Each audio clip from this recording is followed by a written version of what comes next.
Mostly as a practice in my workplace, we like to experiment on the idea of an incompleteness to finishing.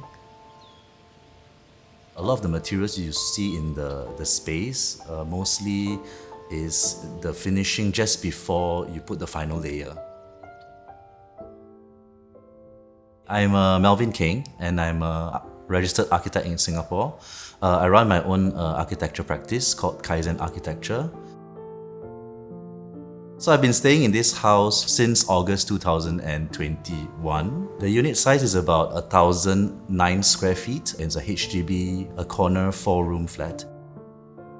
The previous house, before renovation, was pretty standard.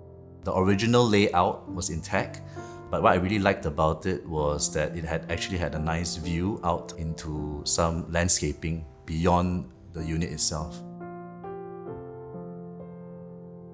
Naturally, also the way some elements of the space was designed. For example, the front garden space was something I created, nostalgic memory of living in a landed property. So we cut out some space internally for outdoor garden / front porch area. Sliding doors that separate the garden from the interiors of the unit were done in the slant. Thereby, when you first enter the unit, you actually see the expanse of the unit.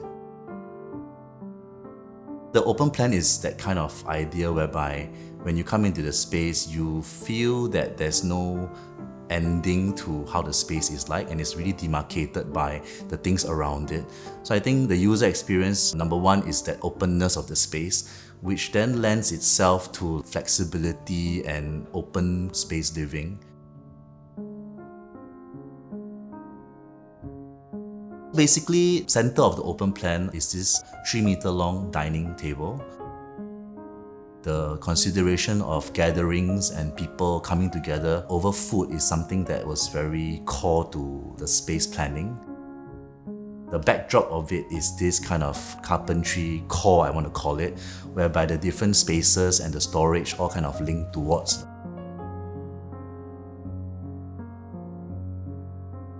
The fact that I was very passionate about street culture and street art, there is a section of my apartment that's like all the shoes that I own, like whether it's a Murakami art piece or some kind of toys from Mighty Jacks. So stuff like that are stuff that I've been accumulating throughout the years.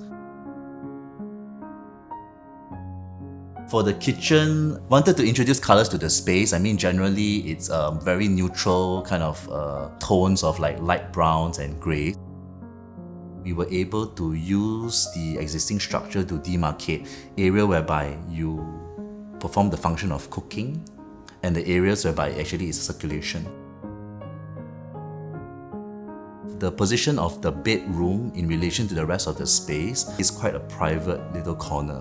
So I've experienced it myself that when you're sitting at the furthest end of the bed, you actually don't know if somebody enters the unit.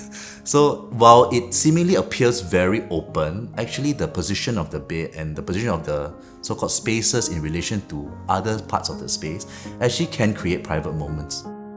Because of that pure reason, I felt there was no need actually really to create like a partition door or privacy kind of partition to separate the bedroom area.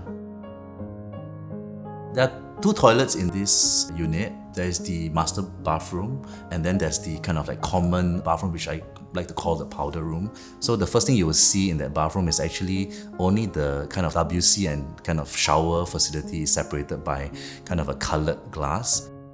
For the master, I chose to use a different color, so not terracotta, but actually this kind of like very dirty green olive color that is an inspiration from my passion for plants. We chose to also introduce some design features in the master bathroom, like a concrete bench that resembles the form and structure of the dining table. The biggest lesson I learned in the design process is that everything has to have a purpose and has to have an intention. If you talk about the electrical conduits, the turning radius of the tool allows for a certain bend for that kind of conduit, and it behaves in a different way, but yet that can be controlled. And so that's the biggest lesson I learned, that never leave anything to chance if you want the house to be very considered and well planned. Thanks for staying till the end. Now, if you like what you've just seen, do subscribe to our channel and click the bell so that you get updates whenever a new video pops out. And if you'd like to have your home featured, feel free to drop us an email at hello@stackedhomes.com.